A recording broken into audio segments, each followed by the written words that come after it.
Let's talk about how to write a best-selling book. In this session, I want to share with you what I've learned, my experiences from actually being an author and publishing a number of books. I have actually written 3 books. I've published 2 books. I've outlined 6 books. My 3rd book is due to be out at the end of February 2017. I released 2 books in 2016. The first book was called The Best Chance. The second book is called The Good Life. Great books. If you haven't read them, I suggest that you're missing out on something big, something huge in your life. But what I want to do is I want to share with you my experiences from writing both books. It's been a journey, but it's been a fascinating experience, and I believe everyone should write a book, and I will explain the reason why I say that as we go on. You need 2 things.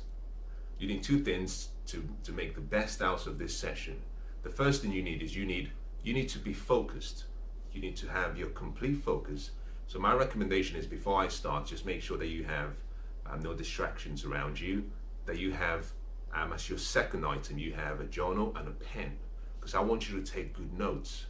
The quality of the notes you take would actually help you start to formulate ideas of how you can apply some of what I'm about to share in your life.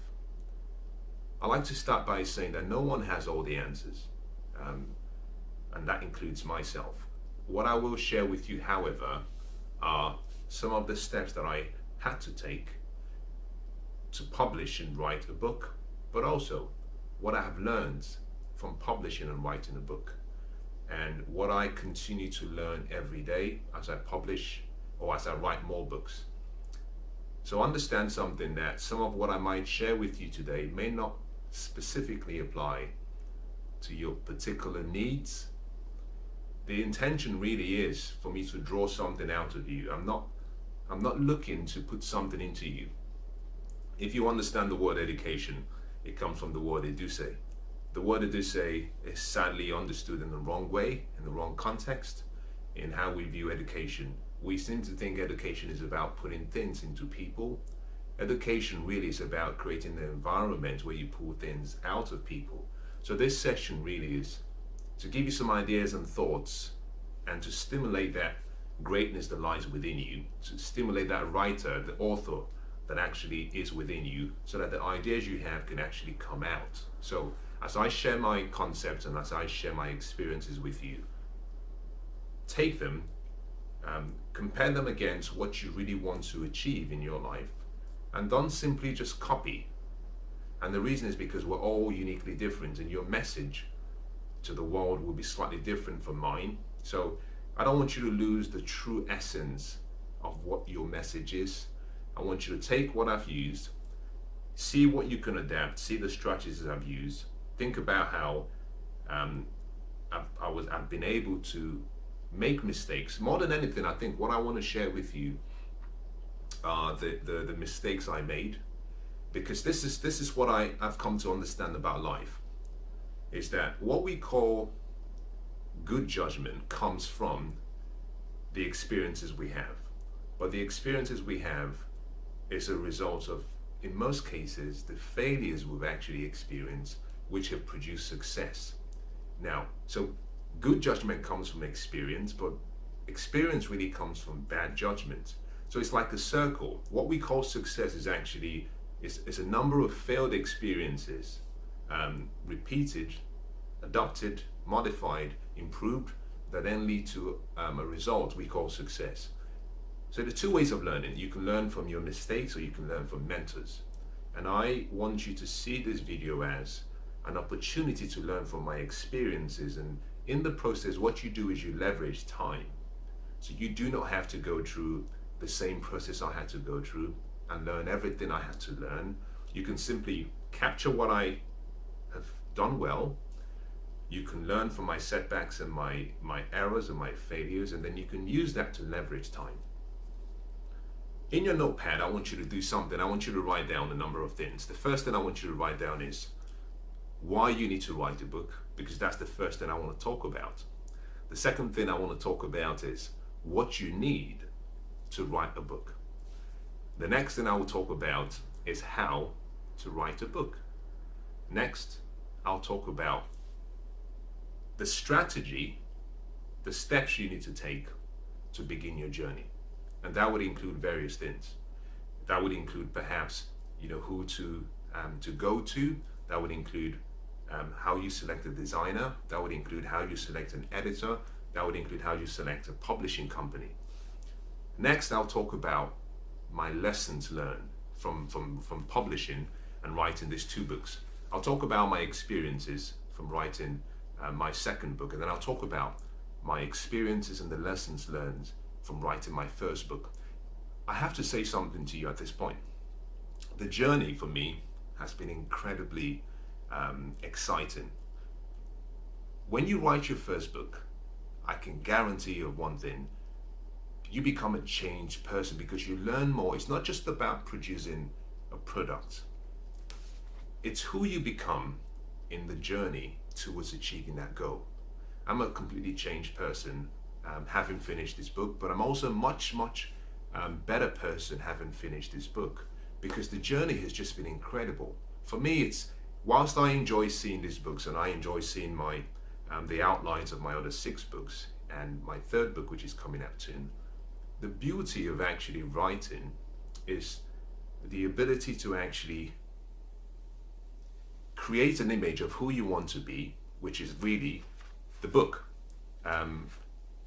But decide who you have to become first, which is your character, and then almost develop yourself into that place. And I think for me, that's been the most exciting part. So I'll talk about the experiences I've had. The final part of the session would be, I'll spend some time and I'll talk about how to publish. So you've finished everything now and you're ready to go. What to do? Very important, what to do. Now let's get started. Let's jump right in. Why should you write a book? Well, before we get into the why, let's just talk about what a book really is. What is a book? Well, if you look at this book is simply a collection of ideas. My ideas, my thoughts, my beliefs, my philosophies. A book is really a collection of ideas. Now, whether that is a non-fiction book or a fiction book, it's really an author taking you on a journey and trying to bring you from your world into his world or into her world. In this book and in my first book, that is exactly what I do. So your book should be seen as you sharing your ideas, you sharing your thoughts, you sharing your opinions, your beliefs, your philosophies, your strategies with the rest of the world. That is really what a book is. And the quality of how you tell the story really determines how intriguing the book really becomes. Whether that be, fantasy, whether that be maybe science fiction, whether that be an adventure, whether that be romance, whether that even be self-help, it doesn't really matter. The quality of how you tell the story intrigues the reader into coming into your world. And in some cases, think about this. When the reader comes into your world, based on how they connect with you, they decide whether they want to remain part of your world. This takes me to the next statement I was going to make, really. That is, if you think about it, a book really is a way of actually leaving a legacy. You can do 2 things. You can leave a legacy based on what you live for people, but also based on what you live in people. And both play a role. If you are writing a fiction or fictional experience, think about, what am I leaving for the reader, but also what am I leaving in the reader? 2 unique experiences. Let's go back to the why you should write a book. Now, books are useful because books not only give you an opportunity to document your persuasions and your beliefs, but also books actually help you transcend time. Books actually immortalize you as a person. Now, I want you to think about this. If I were to ask you to give me names of perhaps 20 books that you've read that have made a difference A huge difference. And I mean contribution. I'm not really referring to just fantasy reading, or you trying to escape from the world type reading. I'm saying books that have actually helped you improve your life. I'm quite certain that most of the books you would name, maybe about 80% of those books will be books by people who are no longer alive, or people who are perhaps in a late prime in their life. But in most cases, it will be books by people who no longer are alive. Think about any great book that has actually stood the test of time. We still read books that are 2,000 years old. We read books, we have the books from Confucius, we have the books from Lao Tzu, the Tao Te Ching, we have the Bible, which is a religious book, we have the Quran, which is a religious book, we have the Book of Mormon. We have great books that have been written by people. We have autobiographies of great men who changed the world and made a difference. We have books of people who, had a particular experience with life, some experiences being quite difficult and challenging, but by sharing their stories and sharing that with the rest of the world, they empowered other people on how to deal with similar events. So what a book really helps you do is it helps you almost freeze time, so that when you're gone, long after you're gone, whilst you're not here presently, or you're not in the present, you're still living in the hearts and in the minds of people, because your book is something that stays. So when writing a book, I want you to think beyond the immediate present. I want you to think beyond the instant gratification experience. I want you to see yourself as you're really immortalizing yourself. You're really taking everything you believe in, or maybe a portion of what you believe in, and you're leaving it for the generations to come. Very important. Now, going back to why you should write a book, I actually believe that everyone has a duty, everyone has an obligation, everyone has a responsibility to write a book. Now, why would I make such a statement? It's a bold statement to make, but I'll tell you why. Each of us was born with greatness within us. We were born for a unique purpose. We were born in a time where the gifts and the skills and the talents and the wisdom that we were given was needed in the world. And whilst you can have a conversation with someone, as soon as you're done having the conversation, the knowledge is lost within a 24-hour period. Well, think about this, there's a statistics that says that when you hear a speech, just like you're listening to me now, that if you just listen to me, within 24 hours, you will forget more than 50% of what I say. Within 48 hours, you would only remember about 20% of what I say. Now, if you go a step further and take notes, then that starts to increase. The point I'm trying to make really is that one conversation alone is easily forgotten, but when you have it documented in a book, people can consistently and continuously review and continue to practice what you've taught, the ideas you had and the philosophies you had. So what your book helps you do is it helps you not only communicate and influence people, but it transcends boundaries. So my book, this book, is being published in various countries, multiple countries. Same as this book, being published in multiple countries. Why? Because I cannot get to every single, and I cannot speak to every single person in each of those countries, but my book can go where I cannot go. I can sit here with you, and whilst I'm speaking to you, my book is actually influencing and going across boundaries and continents and changing lives. So what your book does for you is it helps you almost be in two places at the same time, and you actually empower yourself with the ability to change a life without actually investing your present, the time you have, which is finite, without having to be there in person. Great concept. Now, the next thing that a book does for you is it helps you, if you've ever heard of the concept of 6 degrees of separation, it simply means that we're all connected, that if you were to pick 6 people randomly, and you were to try and connect one of them to the other, that you would only have to go between 6 people. So I know someone who knows someone who knows someone who knows someone who knows someone to get to the 6th person.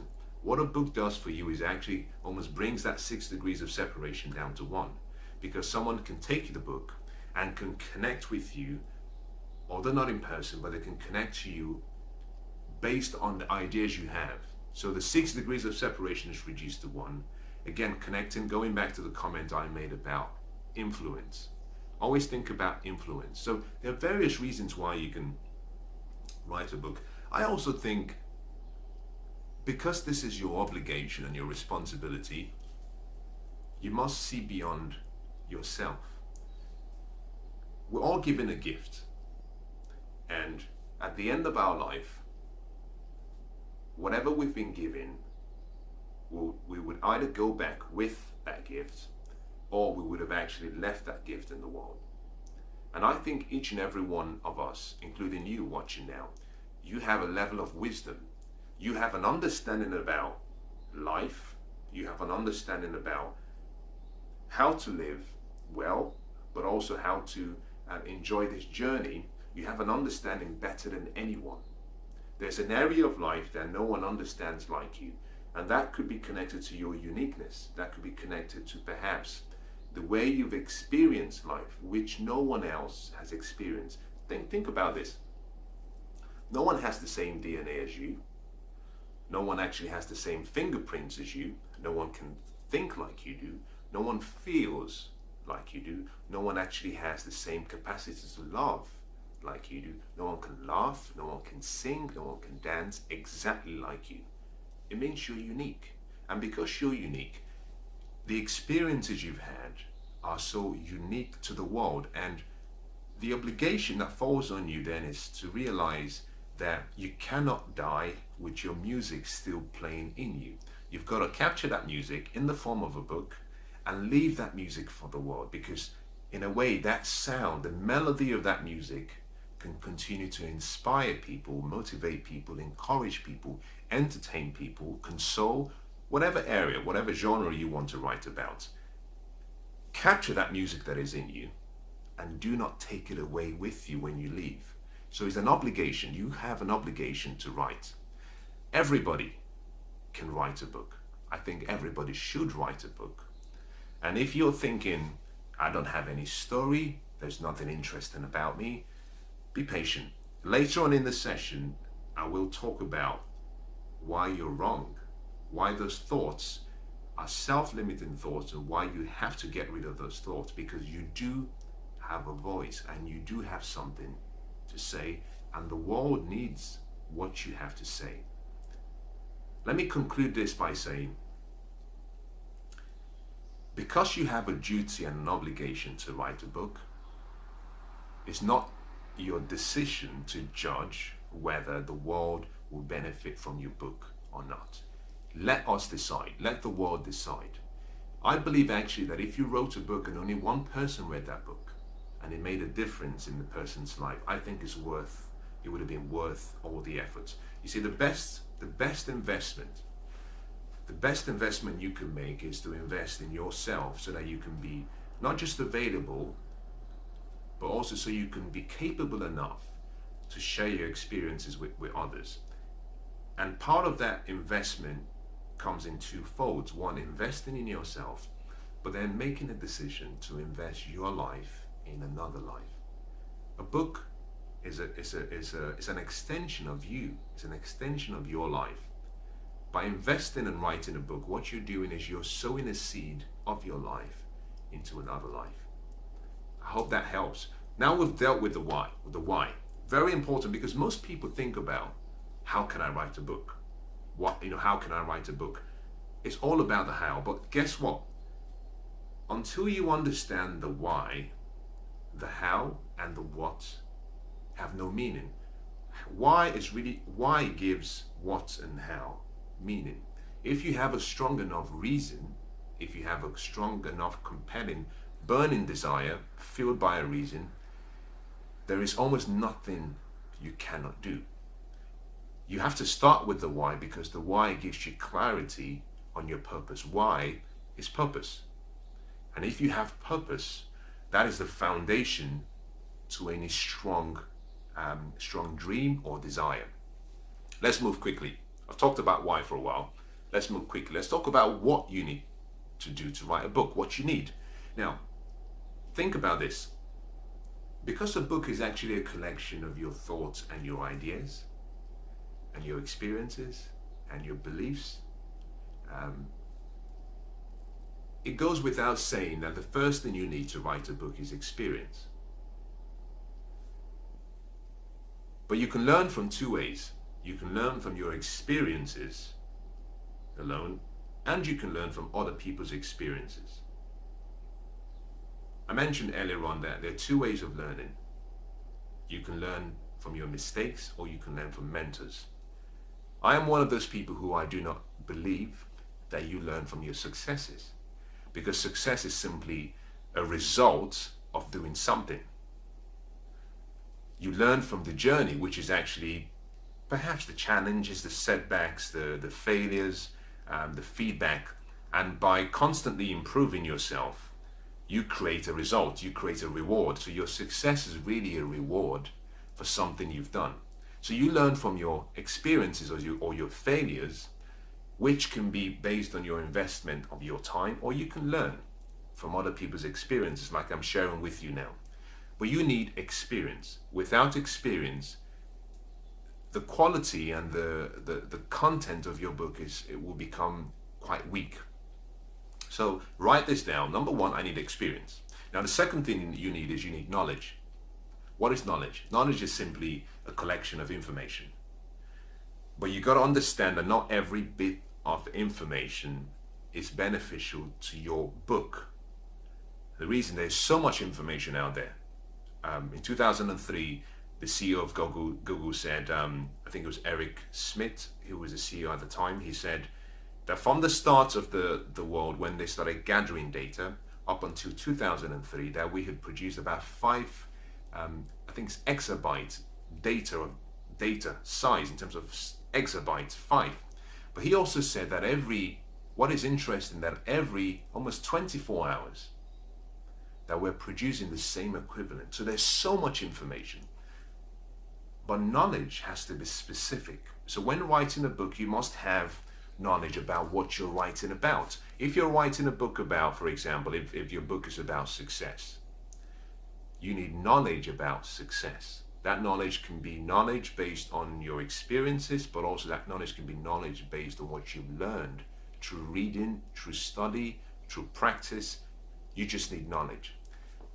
The next thing you need, number 3, is wisdom. And this is where I sometimes get the stare look on people's faces when you say wisdom, because most people haven't quite understood the difference. Let me explain it this way. Knowledge is like having tools. You have a tool. Wisdom is actually knowing when to use the tool, how to use the tool, where to use the tool, and how often to use the tool. And most importantly, when the tool needs to be replaced. That is wisdom. So it comes from actually good judgment, understanding, and application. So to write a book, really, you need to have actually tested some of the ideas. You need to have lived some of the ideas. The reason being, if you're writing particularly a non-fiction book, now I'm dealing with non-fiction here, like I said, a lot of what I'm going to share with you will be focused on non-fiction, but the same principles apply to fiction. And if you're writing a fictional book, it's slightly different because you're writing from a fictional point of view. But if it's a non-fiction book and it's a how-to book, which is a book about how to help people, how to empower people, how to inspire, motivate, encourage, educate, you need to have some experience.